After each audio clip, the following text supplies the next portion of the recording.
briefing regarding the Ukraine's reforms progress in Ukrainian Reforms Communication Taskforce or Center. We would like to pay attention today to the issues of consumer protection and food safety, because those issues directly actually touch upon all the entrepreneurs, all the salesmen, and all the citizens of Ukraine. In Ukraine, there are a lot of institutions which dealt with this issue. In September last year, they were united in one institution, the Public Service for the Food Safety and Consumer Protection, rather complicated or complex title.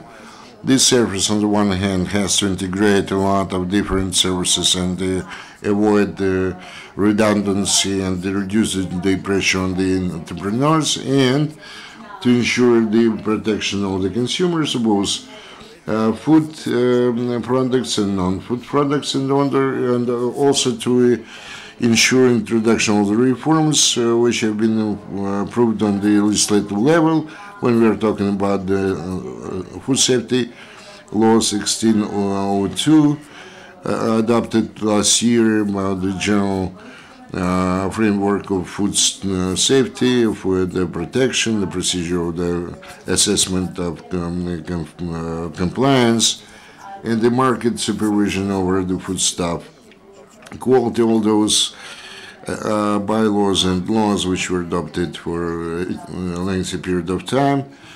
The first of them, they were adopted in the end of 2013 and the beginning of 2015, which is based on the European Union legislation, which means this associated with implementation of the Ukraine-EU associated agreement, and very often the activities of service upon their work depends the quality of our products exported to other countries. And last week, the cabinet ministers appointed the head of a newly established service. This is not the personnel decision, actually.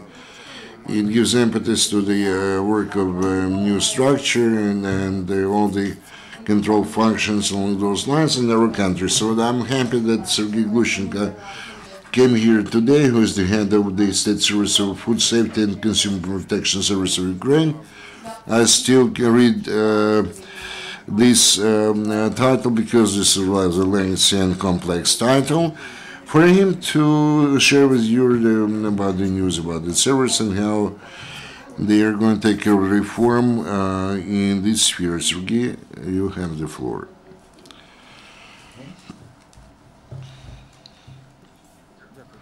Thank you, Taras, for this opportunity given to me. I believe it is very important to inform all of us as consumers, to inform the business about how this agency is going to be established, what would be its responsibilities and duties, and how the reforms are going to continue, etc. With your permission, I'm going to switch the slide over to.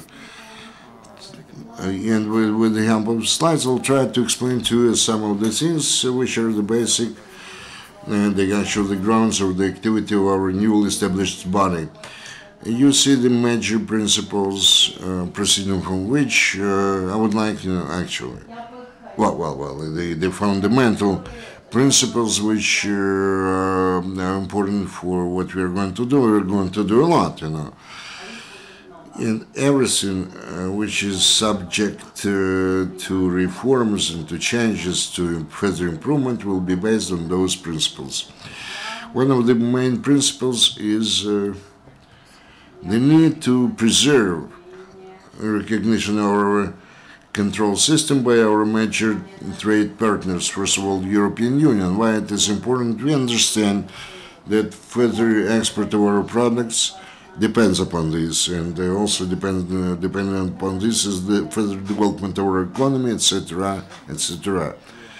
Another principle is revision of all those functions, all those agencies and bodies which make up the structure of new service. We are going to take care of the let's say, inventory, and to see how the functions which the previous functions which were actually carried out by this body comply with the principles of EU, and to which extent they do not they do not repeat other functions.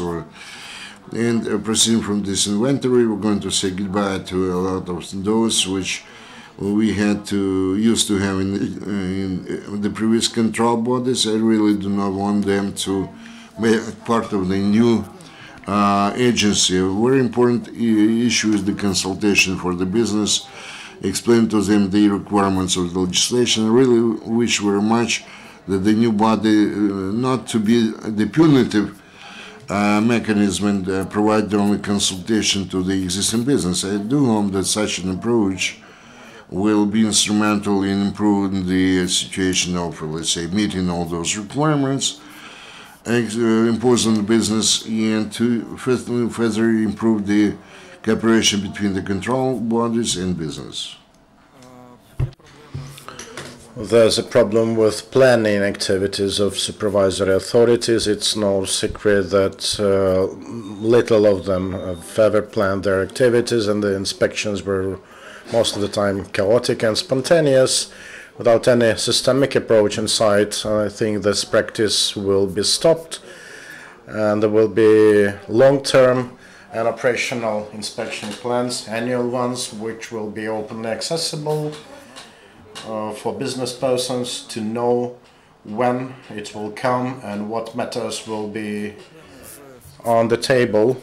There are problems with focusing the activities of our supervisory authority onto most high-grade risks. We need to get rid of it. I think the new body will pay enough attention to it. It will classify risks in groups, and the priority ones will be given the most attention, and companies and enterprises with higher exposure to such risks will see definitely more attention from our service. Transparency in operations is one of the basic principles, and I think that will provide maximum access to all the registers, lists, legal regulations, etc. We will try to be and remain transparent to the maximum extent. Another principle concerns the transfer of functions from governmental authorities to private sectors. And here we'll borrow the European experience when non-governmental inspectors are authorized to inspect companies, and they should be really reporting to a specific controlling authority. These are the key premises for our upcoming operation. We haven't started it in full scale yet. We've just fresh from appointing the head and deputy head of the service, and we're in the process of discussing our regulations and mandate with line ministries.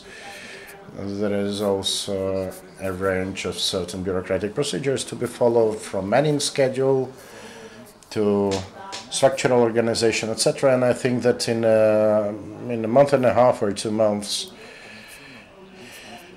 we will work more or less at full steam.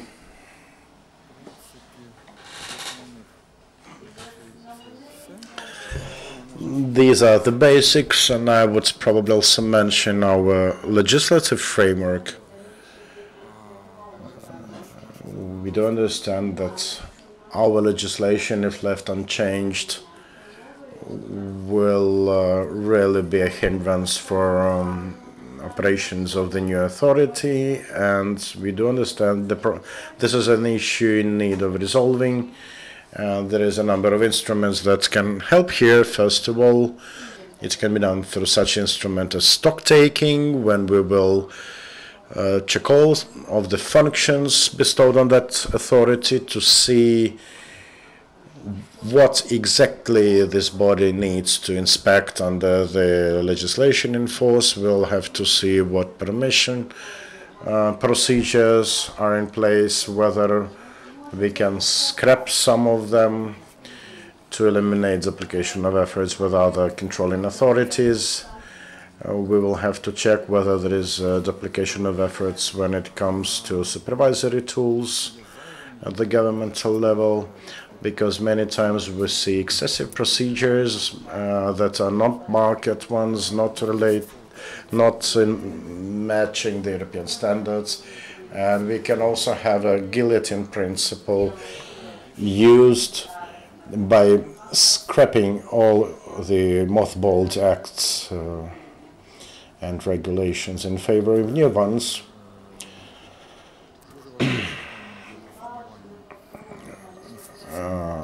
One question of importance concerns institutional reforms, also in respect of territorial units and inspection officers, and including the labs that existed before.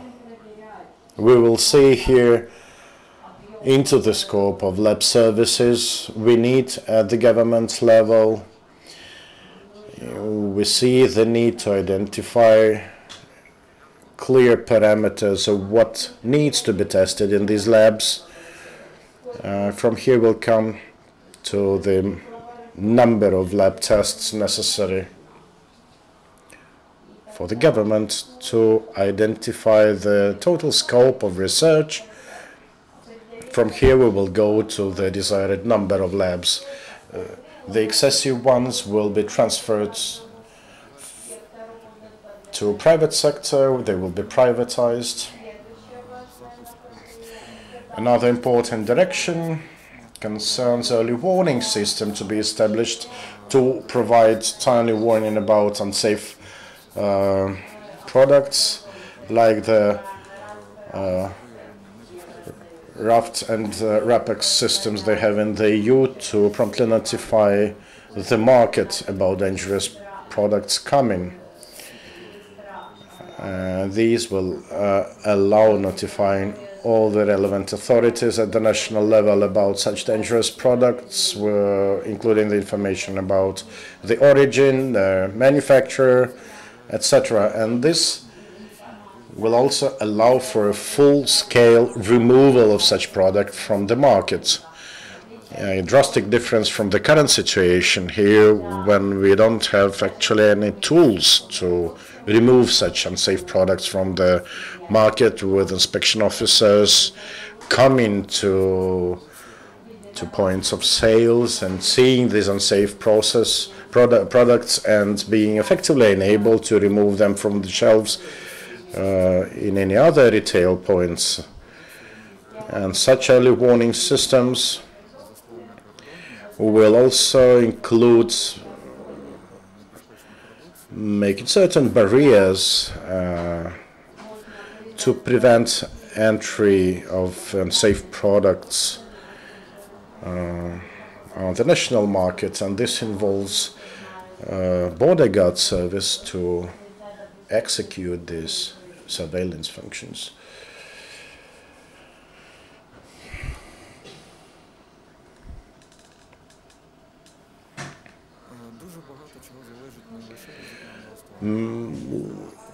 Many things depend not just on the legislation, but also on implementation practices, on those approaches that are used by inspectors. And we will also focus our attention on retraining our officers, on hiring new ones to build their work on new approaches and new methods of work. But again, we need to be mindful of the important role of planning here.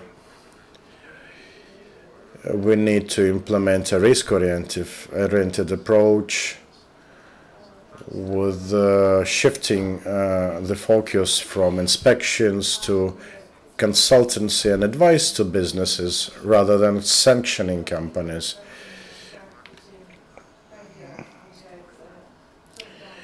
In terms of practical aspects, it shall be necessary to establish a certain database to effectively block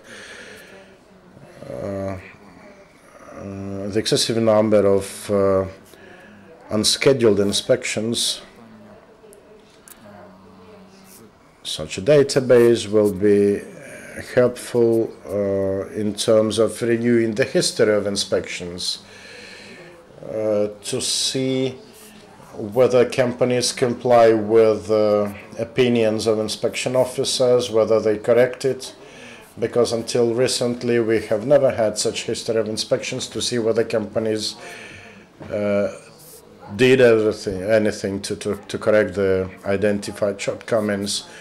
And such history will allow to maintain the whole history for a given company, irrespective of whether an inspector has resigned and there is a new inspector instead of him.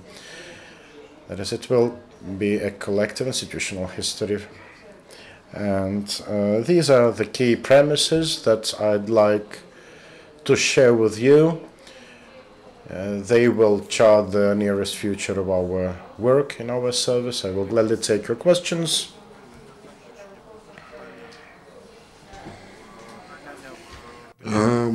I have a question. Speaking in principle, one of the biggest fears on the part of the business was that this service is going to actually accumulate all the control functions pertain to this kind of the retail, so to say, or sector of production. How business responses to this today? I know that they had meeting with the American Chamber of Commerce and European Business Association. Meeting is planned. What about the perception or response on the part of the business to this? Thank you for your questions. There are several points of view. One of those is the new services kind of a new monster with the huge authorities and powers. Actually, this perception has a right to exist, but I can tell you that this body has the functions of control of the ensuring the quality of both food and non-food products. This is not something unique only for Ukraine. This practice is rather widespread in other countries and rather successful practice. This is no Ukrainian invention. This is really, I will put this way, we took the example of some of the countries, including the member states of the European Union. What's the relation or attitude of the business to the available situation? At the beginning, so to say, when we were passing decision on establishing this agency, this attitude was more negative than positive. They realized that much would depend upon who is going to be the head of this service. But now, when the appointment was made or has been made, the fears somewhat subsided, so to say. They heard the answers to a number of their questions, after which the understanding and the attitude, I would say, well, I would put it this way, there appeared more understanding how we are going to work, that a lot of things will be changed as compared to the previous times, and will change for the better.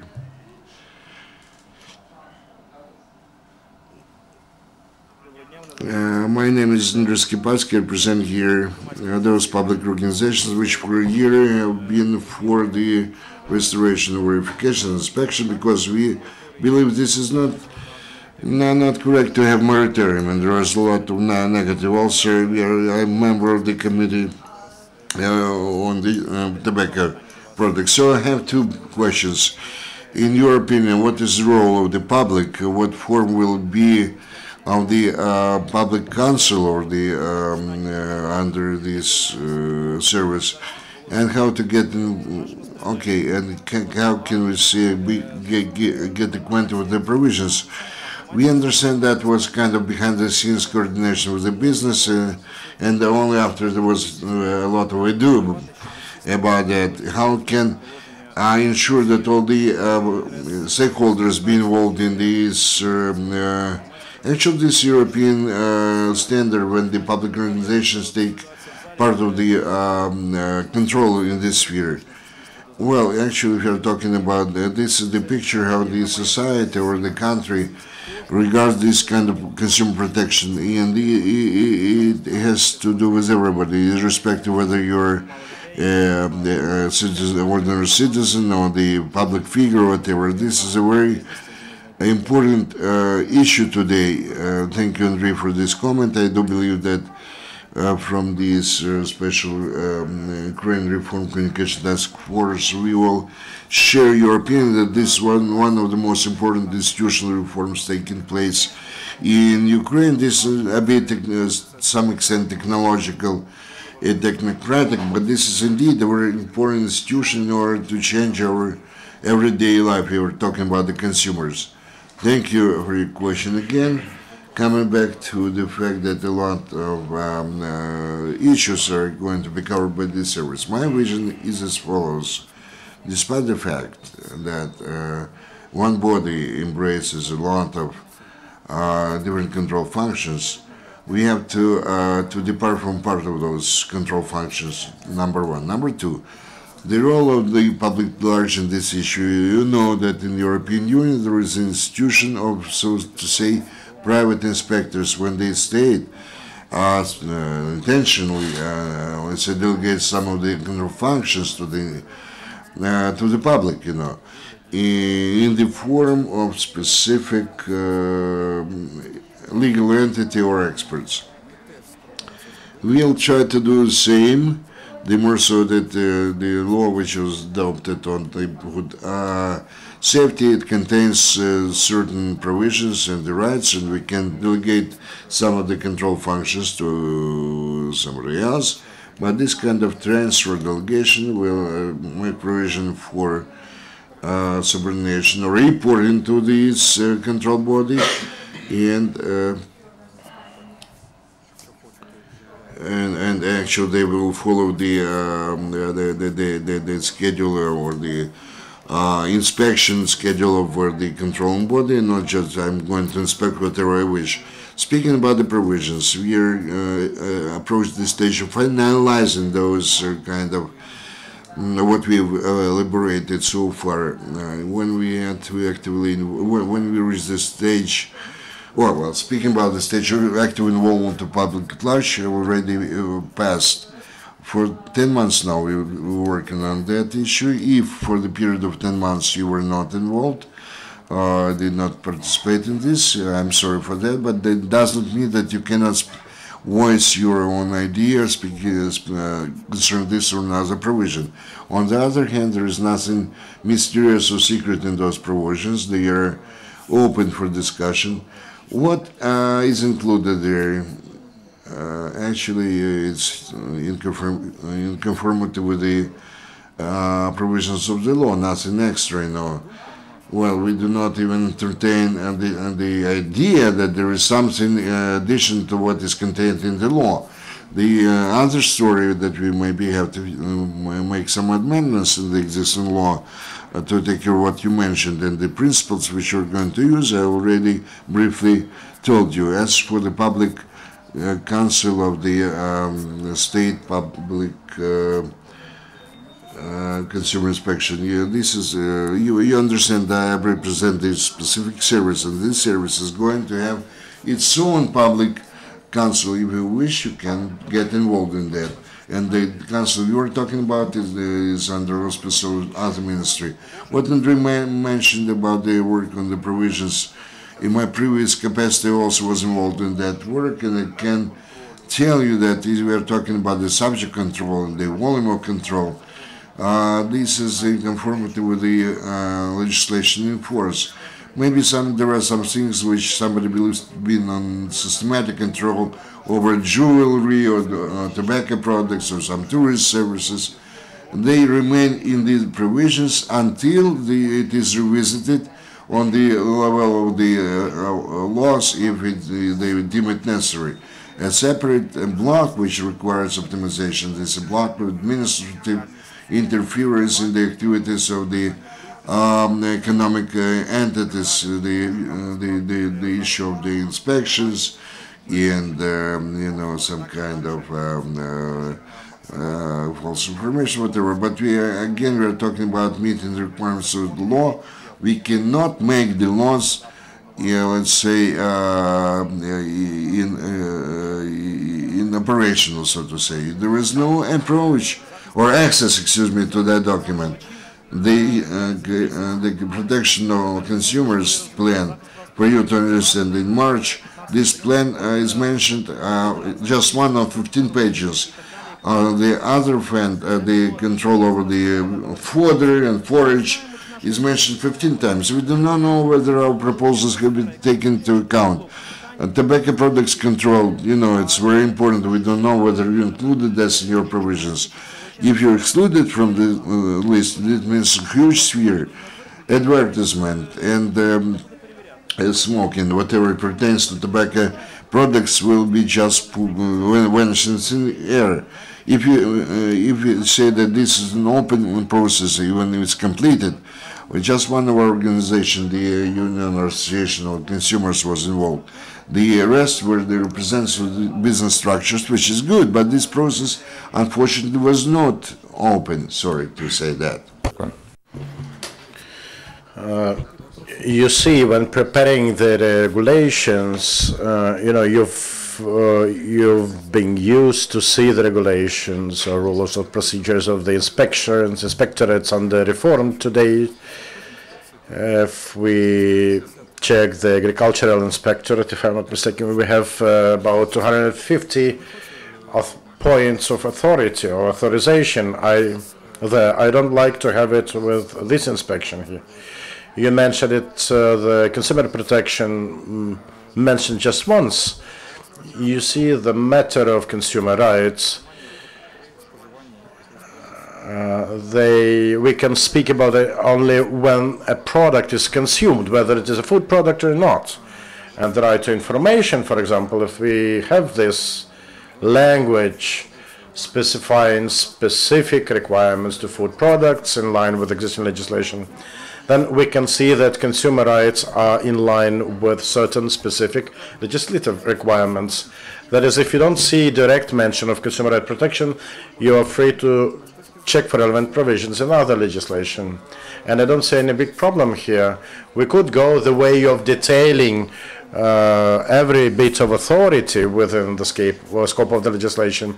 This is what we wanted to avoid, because it is already there in the laws. Otherwise, we would end with a Bible of regulations. Moreover, when we started compiling these legislative requirements, we saw lots of duplications hidden under differing formulations of the same idea, and we wanted to simplify the document to make it more comprehensive, to make it more universal and more clear. The regulatory service is in charge of joining all the proposals, and on their website the information should be placed, and you can also find information on the webpage of the MCHAM. It is openly accessible document. As we are pressed with the time of the next coming briefing, please, one last question, short as possible. I represent the coalition of tobacco smoke in Ukraine. What are your possibilities of introducing inspections of affected inspections of business entities, and how you are going to protect the services area? If we see how the anti-tobacco legislation is complied with, if we check how the smoking ban in public places and in restaurants is complied with, we will see huge deterioration, up to 3 times. The question is understandable, because it firstly goes to the Ministry of Economy as the author of the document, so maybe a brief comment from the service. Roughly speaking, about the moratorium on inspections, I think that this is not an the best document because it does not resolve the problems, it just postpones them for later. And I think we'll have to solve and settle these problems rather than postponing them.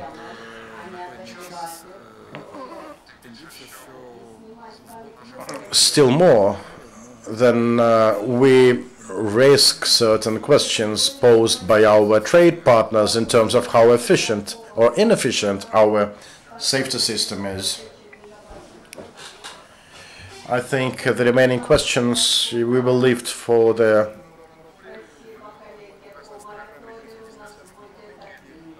later, and we are going to have our next briefing at the Ministry of Economy, given the specific nature of the topic that definitely requires certain simplification and, on the other hand, better management of consumer right protection things, and we'll speak